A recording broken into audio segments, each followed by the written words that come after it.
కొడాలి నాని గారు వెనకంజలో ఉన్నారు, పేర్ని నాని గారి కుమారుడు పేర్ని కిట్టు వెనకంజలో ఉన్నారు, పెడంలో జోగి రమేష్ గారు వెనకంజలో ఉన్నారు. ఇలా రకరకాలుగా జగన్మోహన్ రెడ్డి క్యాబినెట్లో పనిచేసినటువంటి మినిస్టర్స్ అందరూ కూడా ఇప్పుడు వెనకంజలో ఉన్నారు. అసలు ఏంటిది, ఏం జరగబోతుంది? ఈ క్యాబినెట్లో ఉన్న మంత్రులు ఎవరైనా మంత్రుల హోదాకి తగ్గట్టుగా మాట్లాడటం కానీ బిహేవ్ చేయటం కానీ ఎవరిదన్నా ఒకళ్ళది ఉందండి. ఆ రోజున చంద్రబాబు నాయుడు గారి ఇంటి మీదకి జోగి రమేష్ దాడికి వెళ్తే అందుకు తనకి మంత్రి పదవి ఇచ్చారు. అసలు ఇసుక దందాలో ఈయన వసంత కృష్ణ ప్రసాద్ని ఎంత ఏదిచ్చాడు.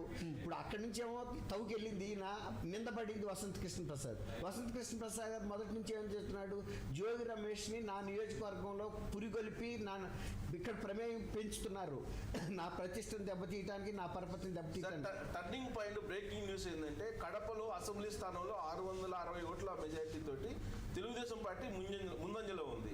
లోక్సభ స్థానానికి వచ్చేటప్పటికి షర్మిల ముందంజలో ఉంది. సో ఈ పరిణామాన్ని ఎలా చేస్తారు? బ్రేకింగ్ న్యూస్ ఇది. వాస్తవంగా మిగతా రాష్ట్రంలో ఉండేటువంటి అసెంబ్లీ లేదా లోక్సభ స్థానాల కంటే కూడా ఇప్పుడు కడపలో జరుగుతున్నటువంటి విచిత్రమైనటువంటి పరిణామం, తెలుగుదేశం పార్టీ అక్కడ ఆధిక్యంలో ఉంది. కడపలో డెఫినెట్గా షర్మిల్ గారు గెలుస్తనేది మొదటి నుంచి ఉందండి. వాళ్ళు ఎవరైతే వివేకానంద రెడ్డి గారి హత్య కేసులో నిందితుడిగా ఉన్న వ్యక్తిని తీసుకొచ్చి అభ్యర్థిగా వైఎస్ఆర్సీపీ పెట్టిందో అప్పుడులోనే ప్రజలకు ఇంకా వ్యతిరేకత వచ్చింది.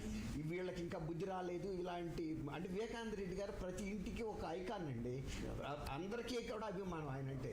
అలాంటి వ్యక్తిని చంపిన నిందితుడిని అభ్యర్థిగా ఎన్నుకోవటం అంటే పెట్టే వ్యక్తికి లేపవచ్చు, కానీ ఓటేసే ఓటర్లకు అభ్యంతరం ఉంది.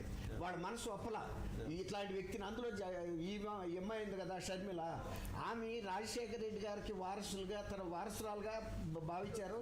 తర్వాత ఆమె అంశ, రాజశేఖర రెడ్డి అంశ ఏదైతే ఉందో ఈవిలో చూశారండి. తర్వాత ఈ మనం కాదు, చనిపోయిన వివేకానంద రెడ్డి గారు కూడా అదే మాట అన్నాడు, అమ్మ నువ్వు నా అన్నయ్య లేకపోయినా నా అన్నయ్య నీలో చూసుకుంటాను, కడప నుంచి నువ్వే పోటీ చేయాలి, అంత పట్టుబట్టినట్టుగా